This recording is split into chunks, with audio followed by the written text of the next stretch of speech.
So, hello and welcome to the next episode of the Self-Development with Tactics podcast. And as you cannot see in the background, because I am a little bit in a hurry, because tomorrow I'm going to what is it called?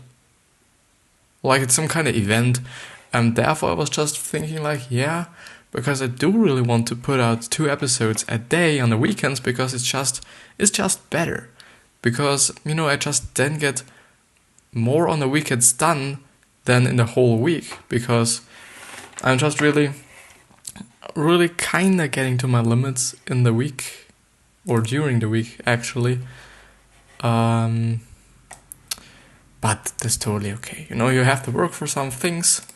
And this is one of the things. So it's totally fine. The Art of People. So we stopped with The Art of People, and have I finished it? No, I haven't. I was thinking about maybe today I will be doing something different, but actually, because I am in a hurry, or I do want to start right now, because I just had issues with my PC a little bit, because I didn't have any storage left, because all these episodes take up so much time. And it's incredible how much time they take up, how much time and space they take up, actually. And there is something that's kind of not making any sense, because I do just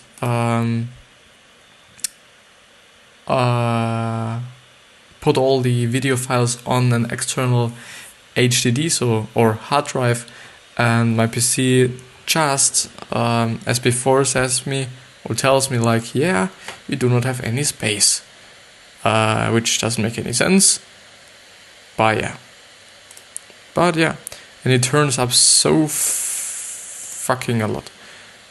I do want to close Photoshop, because that's taking up a lot of resources, actually. And I do hope that he, not during the recording, is like, yeah, man, you do not have any space, man. Please just, do something about it. And then be like, actually, yeah, but I've already done this, so just, fuck off, man. But he actually says me again. So I do really hope that this all is good. And nothing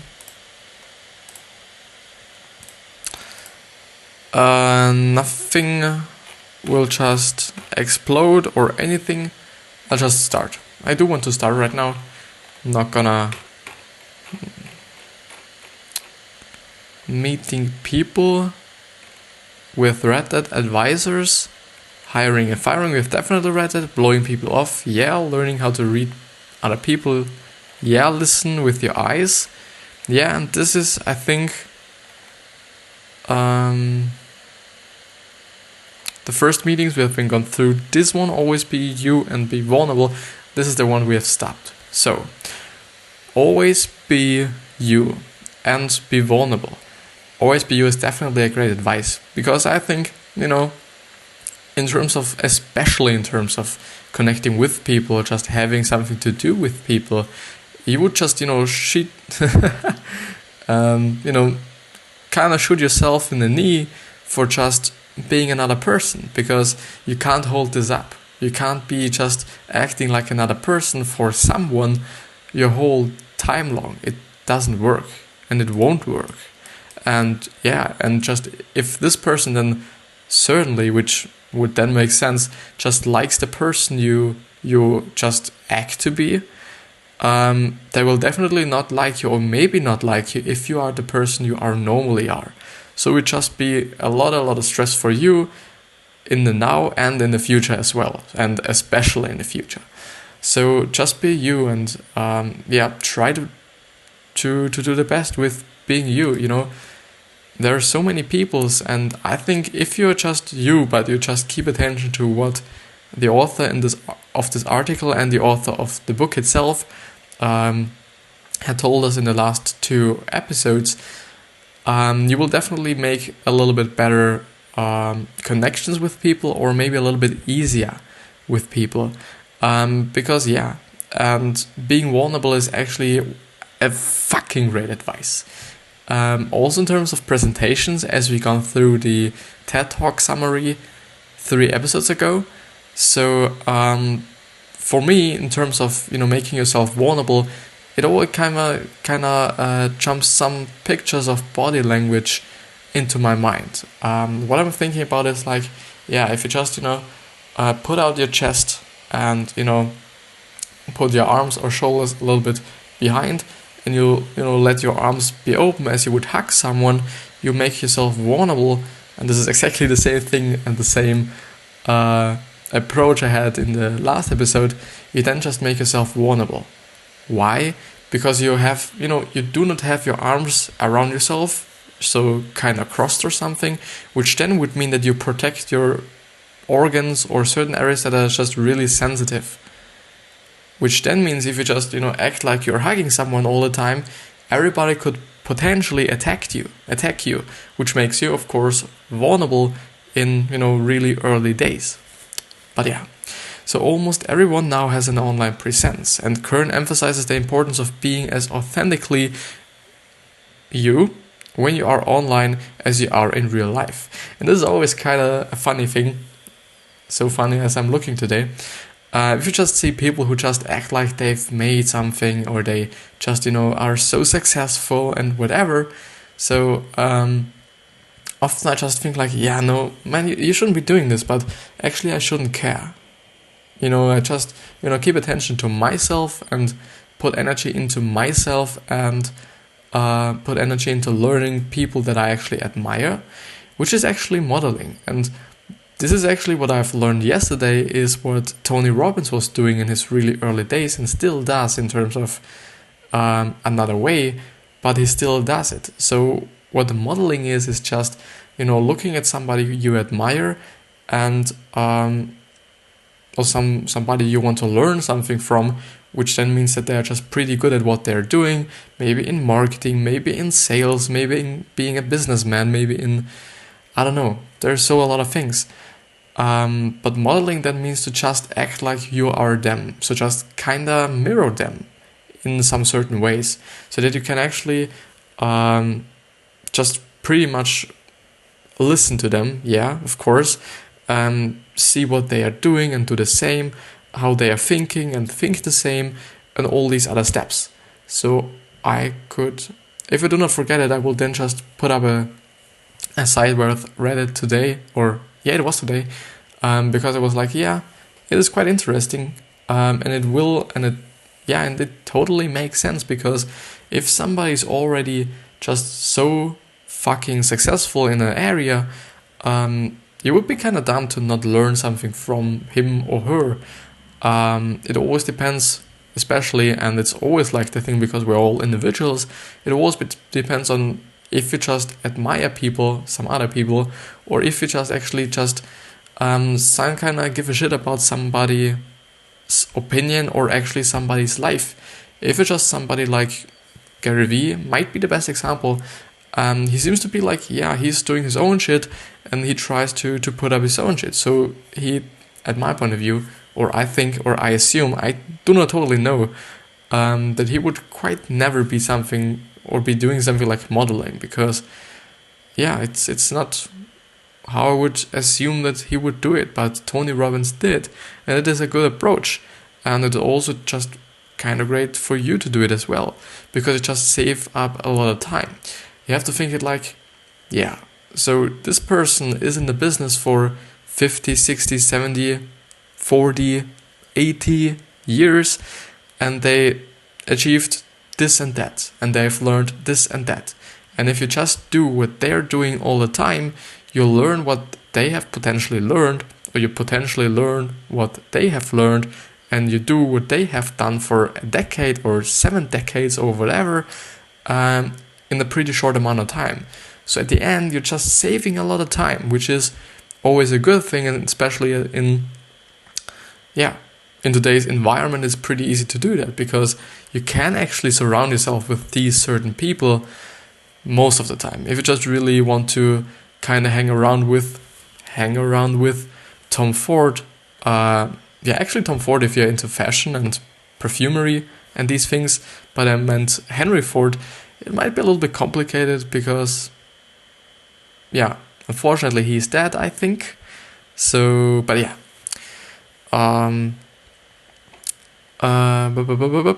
It's important that you don't have a different persona online, as this will create the sense that you are inauthentic. Kern also emphasizes the importance of being vulnerable, even to the point of tears. In doing this, you are opening yourself up to someone else, and they will feel a deeper connection. They will be able to relate to you and your vulnerability, and this can be incredibly powerful in establishing a connection, so don't be afraid to cry. Kern identifies the golden rule, the rule we have all grown up learning about. Do unto others as you would want done to you. And this is actually, and I just stop immediately reading this sentence or this paragraph, because at my point of view it doesn't make completely any sense.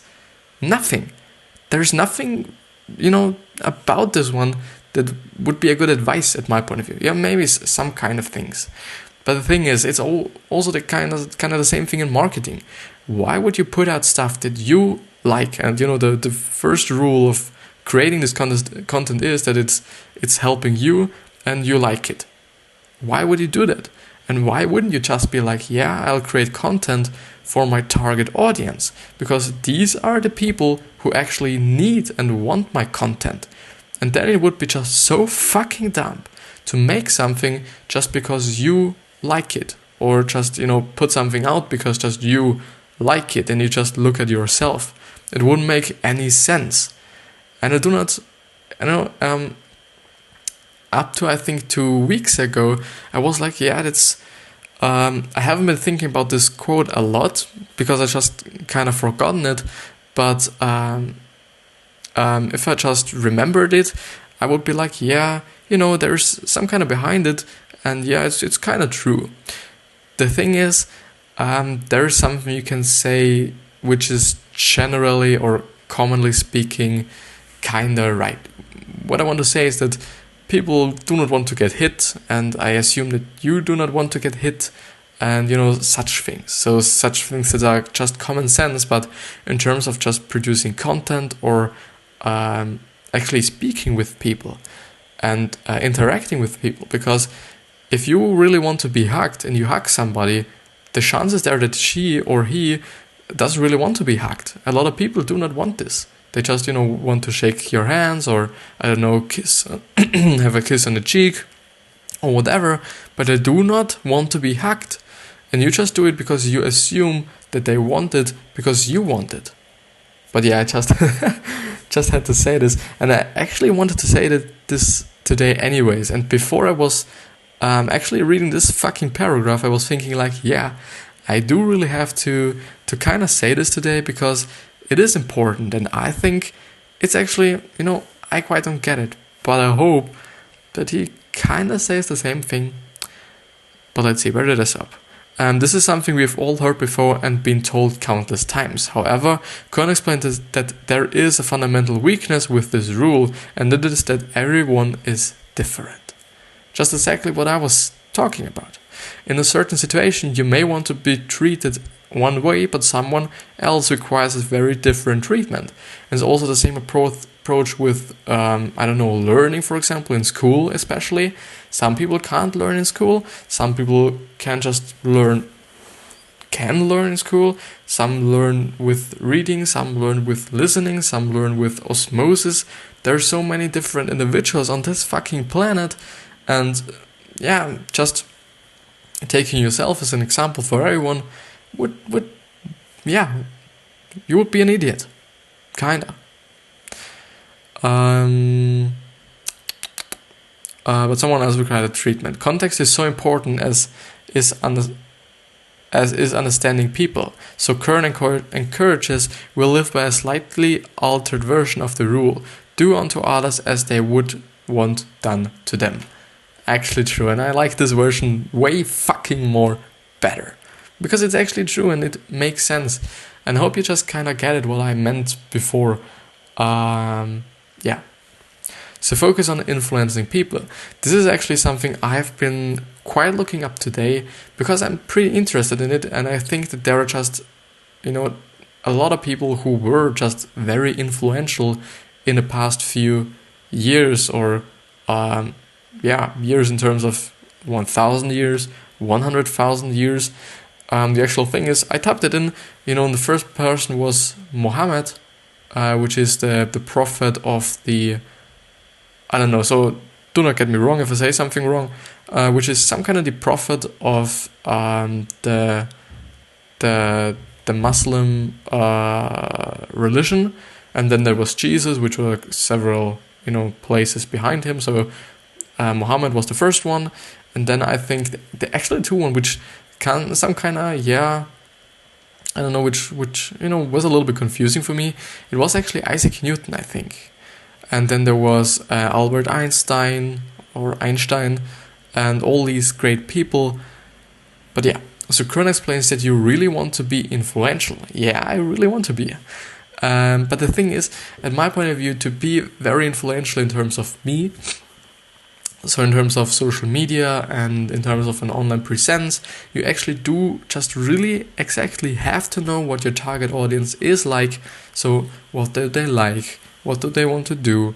What do they want to become? And all these things. The problem is I do not know these things yet. I don't know them yet. And I just kind of, figure out how I could figure out this.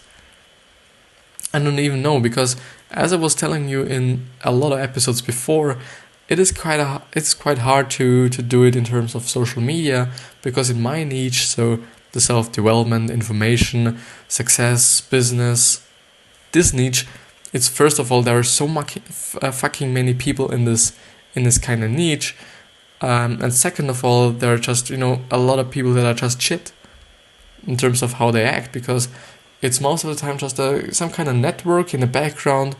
They just comment on each other's post, and so at the end you can't really see some real people.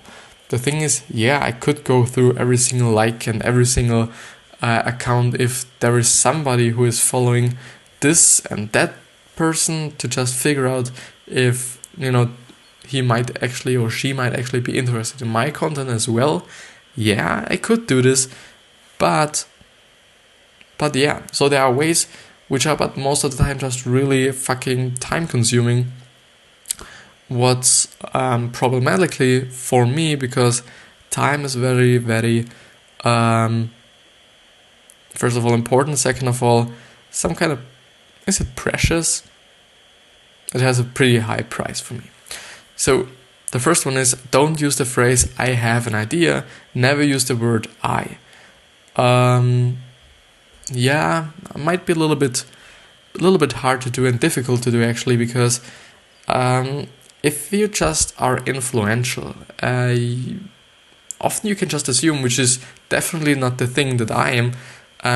You can definitely say that you are good at something, or you are actually the best at something, which then makes you influential, because you then just can help a lot of people.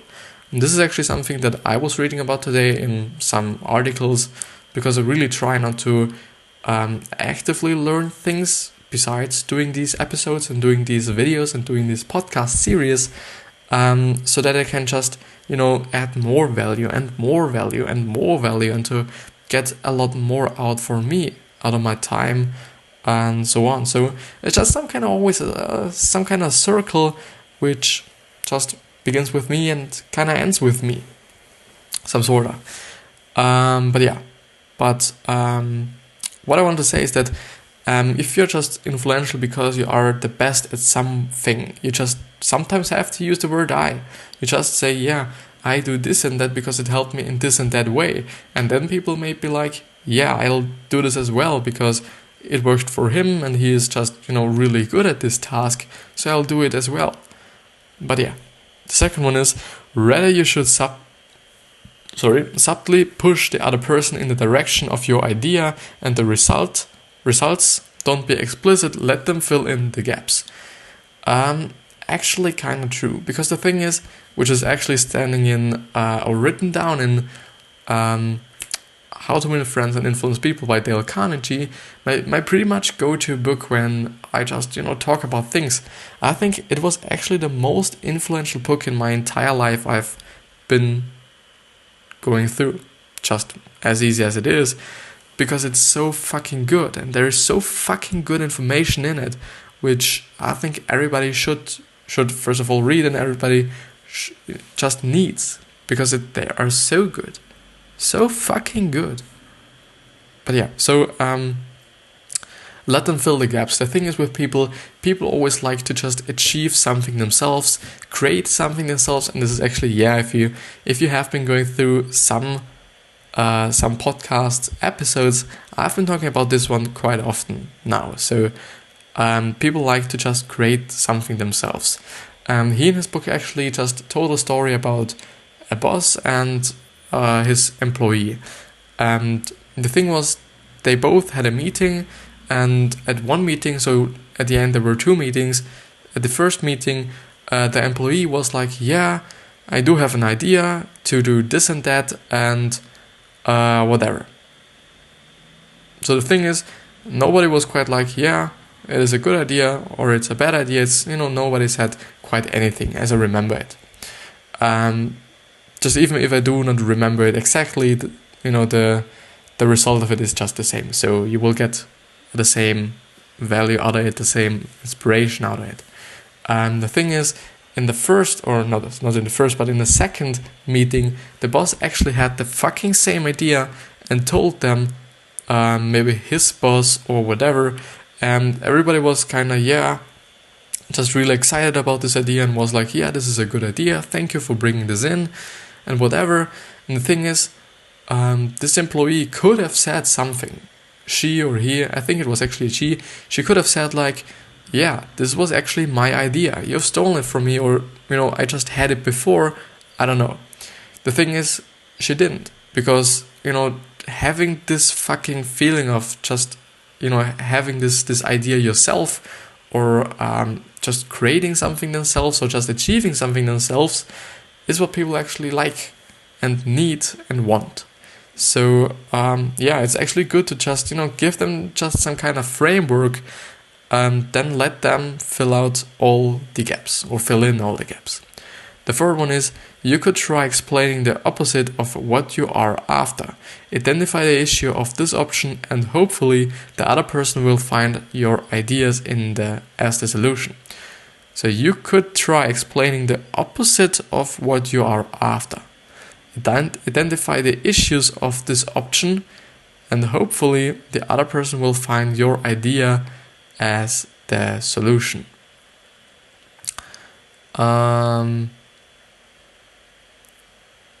I kind of see what he's going to, but I kind of actually do not really feel like, this might be a good idea, or this might be just something to tell somebody to do this. So I'm not sure. The thing is, I do not understand it so exactly that I could kind of criticize it so much as I might be doing right now. But you can think about it yourself as well. So the fourth one is, if the other person mentions your idea, whether close to or exact, embrace it and encourage them.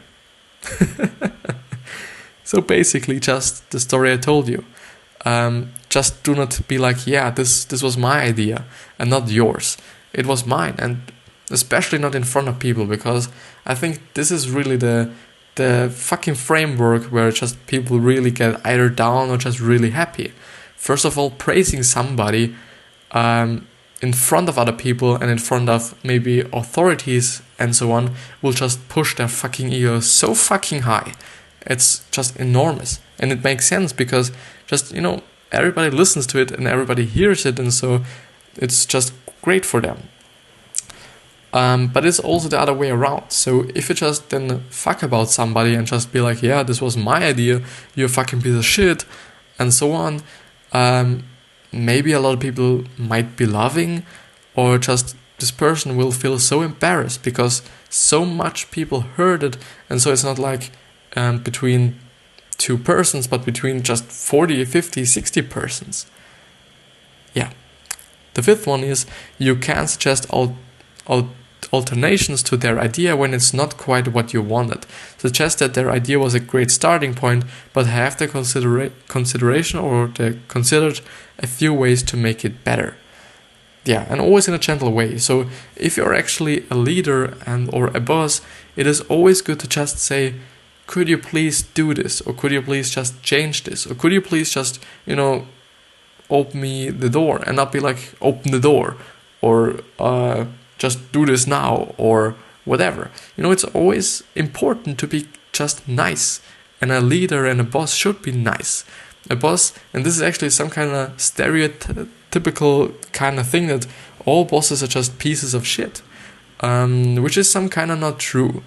The thing is, maybe they do have to make certain decisions that you might not be that happy about, but it is in terms of their business, and maybe they even have another boss above them, so they, will get fucked if they just make a fucking decision. So the thing is, only because your boss is making a decision you are actually not that happy about doesn't mean that he's just an asshole, but he maybe just has to do these things. But what I want to say is that bosses and just leaders should just really be encouraging you to do things and just really building you up and kind of grow you if they're just really above you and just a few levels ahead of you. Because they can do such a lot of things. And what I've also noticed with just most of the time pretty successful people is that they do actually have a lot of mentors. The thing is, it's not like, nowadays there are just, some kind of mentor programs where you just get a mentor and you pay for them and so on, which is something that I think is not the best idea, because the relationship between someone who bites someone or somebody's service to just get information out of them, or just the relationship of actually two good friends or a mentor, or you some kind of just get to know each other through some kind of weird ways, and this just happened. This is definitely another relationship, and so I do not really think about if it's a good idea to buy yourself a mentor. The thing is, working for someone you admire and working for someone you actually appreciate or just think like their work is totally great is a good idea, because you might be learning a lot of things, or you definitely will be learning a lot of things. You just, first of all, just do not really expect them to just show you everything, but you have to take action and not be that passive. But and this is also the thing that I'm trying to do with my internship. So I do have to do an internship for my school so that I can actually graduate, which is a good thing at my point of view. The bad thing about this one is that in our industry and in our country or district, there are a lot of fucking graphic designers, but most of them are just, one people, two people, or actually person, company, or just some kind of service providers.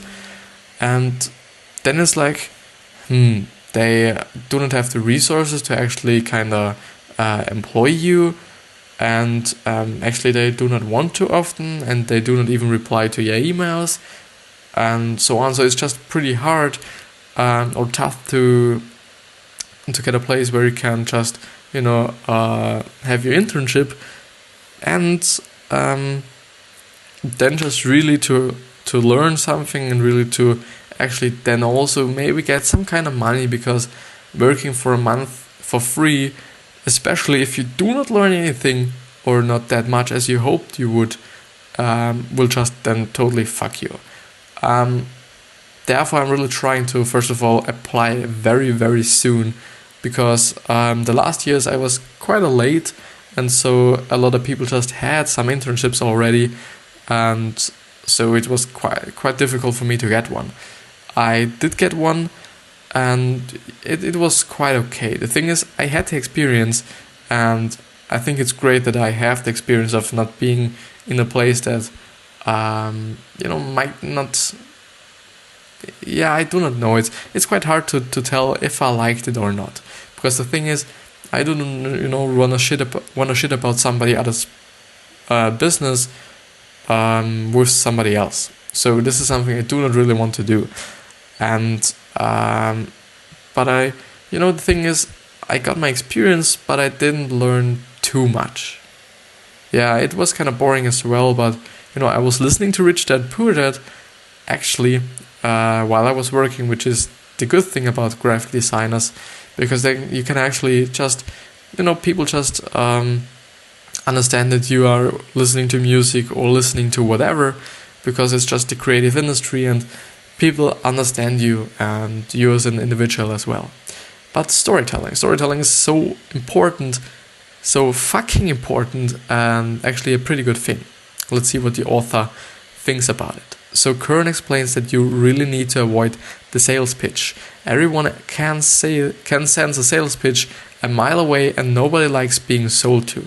Totally true. A better alternative is storytelling. Storytelling has the power of persuasion and can be compelling. Stories allow people to connect with you on an emotional level and are easily drawn in. Kern explains that storytelling can sell products, services, and ideas in a much more authentic way than any sales pitch ever could. To influence others, you have to know when to shut up and listen, no matter what you have to say. Offer, sell, or convince someone of it. It is always more effective to demonstrate genuine, authentic interest in the other person by listening and asking questions. Of course, eventually you have to talk to share your idea or product and make your case, but if you have laid the groundwork for listening or by listening, that part is actually surprisingly easy. The thing is, that's actually again something that I quite learned from Gary Vee, is that actually if you do think that a customer could get a way better product from somebody else, you should definitely encourage them to buy the product from somebody else, because you should always be in terms of the customer. Customer is king. It sounds kind of, customer is king, like something just everybody says, but it's kind of true. And if you just really look forward to helping your customers, money then will just be a byproduct of it, because it's just really helping your customers so well that they actually just want to pay you anything, quite. So yeah. So Kern also explains that you don't ever get what you want unless you ask for it. He believes that people get too scared about hearing the word no, that they don't actually ask for what they want. And in not asking, you're guaranteeing yourself a no. So do not be scared and ask. The thing is, if you buy yourself bread and it's some kind of bakery thing, and you just bought something, they will immediately ask yourself, do you want this and that as well? Or do you just need anything as well? If you know the situation, I don't know. The thing is, you should always just be asking for more until they actually say no, because you might just miss an opportunity for you. So yeah, I think, because I will do another episode right now, which would be working quite fine. Yeah, definitely. So I will do now afterwards another episode for tomorrow, so that I do have